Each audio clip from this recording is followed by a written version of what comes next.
Olá, eu sou o Vitor e no vídeo de hoje a gente vai falar sobre 3 erros que você não pode cometer de jeito nenhum quando você estiver elaborando o diagnóstico do meio físico do seu estudo ambiental. Esses 3 erros são erros clássicos que eu mesmo já cometi muito durante o começo da minha trajetória no licenciamento ambiental e por isso eu não quero que você cometa. E atenção, porque o último erro é um clássico, é onde eu vejo muita gente errando e isso é terrível. Então preste atenção no último erro. O primeiro erro muito comum é a gente não relacionar o próprio diagnóstico com o empreendimento. O que eu quero dizer com isso?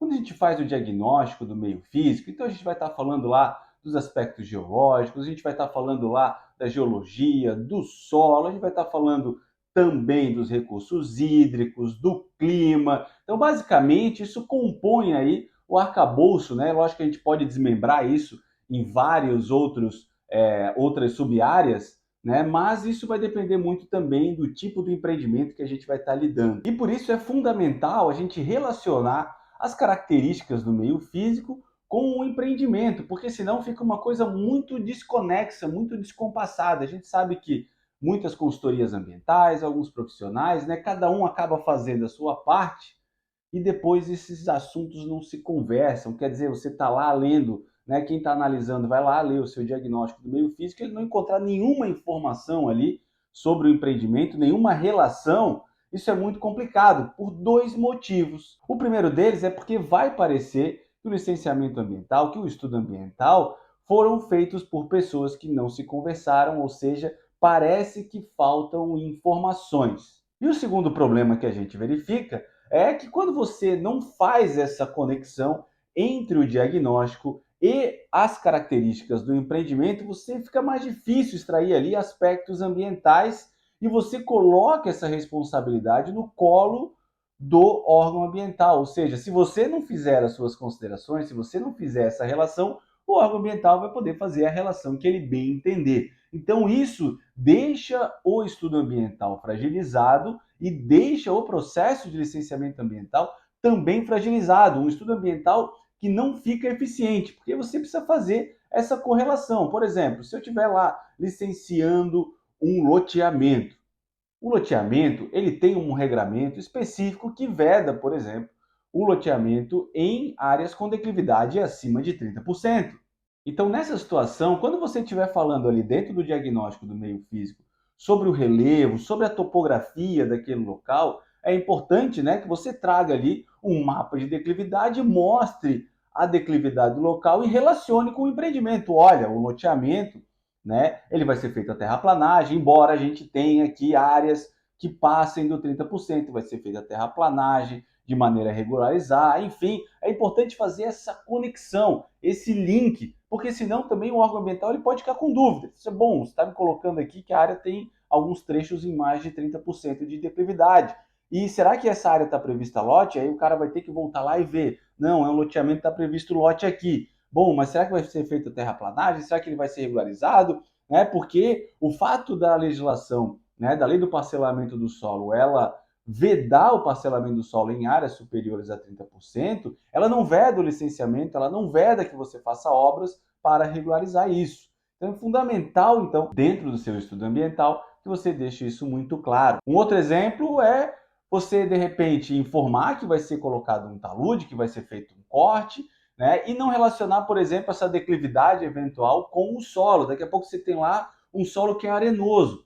Puxa vida, né? Talude em solo arenoso é quase uma coisa que não existe, né? Então é importante você fazer essa relação. Olha, o solo local ele permite esse tipo de talude, etc., porque é um solo argiloso, né? Aí logicamente você vai ter que aprofundar um pouquinho mais, mas isso vai deixar o seu licenciamento ambiental, o seu estudo ambiental muito mais eficiente e evitar que você receba questionamentos do órgão ambiental ou porque ele acha que faltou informação, ou porque ele ficou com dúvida em algum ponto, ou porque realmente você acabou propondo algo que não seria possível pela legislação. E quando você não faz essa relação, você acaba deixando de lado essas questões. Um outro erro também muito comum, que eu já cometi muito, é a gente não cuidar para apresentar as informações em mapa.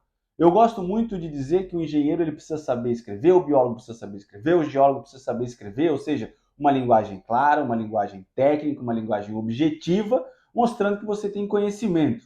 Mas a melhor forma, muitas vezes, de ilustrar aquilo que a gente quer dizer é através de um mapa. E aqui a gente precisa ter um ponto de atenção muito importante. Tem gente que acha que mapa substitui explicação. Isso é um grande erro também. Um mapa, uma tabela, por exemplo, jamais vai poder substituir uma explicação em texto. Você precisa explicar em texto e o mapa é a forma que você tem de ilustrar aquilo ali, né? Ou seja, a forma que você tem de mostrar como que é a situação em campo.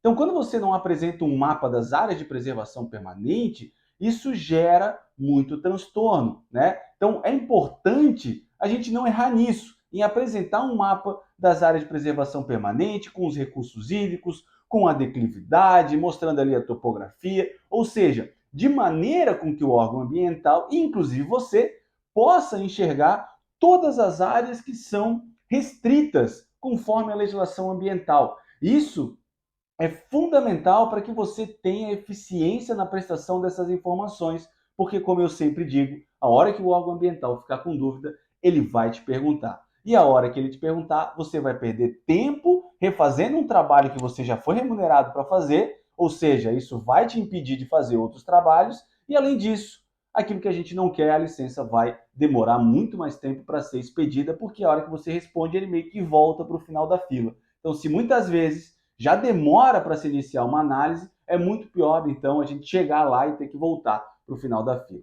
E o último erro, e o mais clássico de todos, é aquela história onde você vai começar a escrever o texto e acha que é bacana, de repente, de uma maneira introdutória, você começar a falar ali do solo do Brasil, né?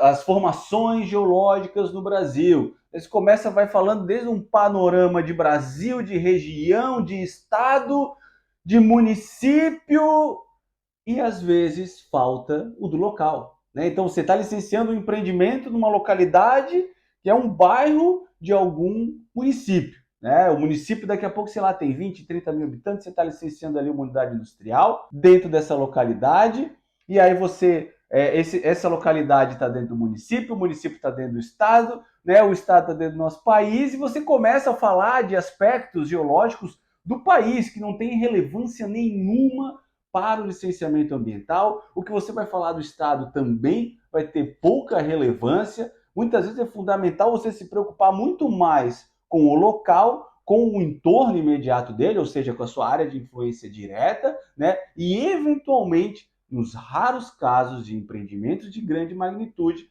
preocupar-se então com a área de influência indireta. Mas o que a gente percebe que muita gente deixa de lado é justamente o local. E isso é algo que eu percebo que dentro dos órgãos ambientais é extremamente mal visto. Por quê? Porque isso toma um tempo do técnico, toma um tempo do analista ambiental, porque afinal de contas ele precisa analisar o seu estudo todo e isso queima o seu filme dentro do órgão ambiental. Porque ele já percebe, o analista já percebe, né, que você quer entregar um estudo bonito com 300 páginas, mas das 300 páginas que você mostra lá para o cliente, para o empreendedor, ele acha legal também, porque ele não vai ler, né? Não é o expertise dele, então, pô, bacana, isso demonstra que foi feito bastante trabalho.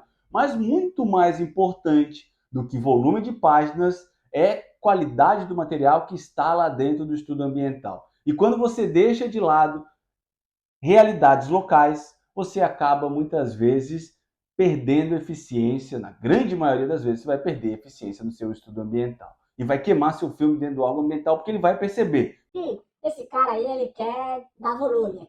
Né? Então, deixa de lado, não cometa esse erro de começar falando lá do Brasil todo para chegar na área. Já vai direto ao ponto, a não ser que você tenha algo muito relevante para falar para aquele empreendimento, então relacionado a algo que seja nacional, o que são raríssimas, raríssimas exceções. E se você gostou desse vídeo, não deixe de se inscrever no nosso canal, porque aí o YouTube te ajuda, ele vai te avisar, porque semanalmente nós estamos colocando os vídeos novos, vídeos atualizados, para que você fique sempre inteirado sobre aspectos do licenciamento ambiental. E não deixe também de dar um joinha, de curtir esse vídeo e encaminhar para algum colega seu que também atua na área ambiental.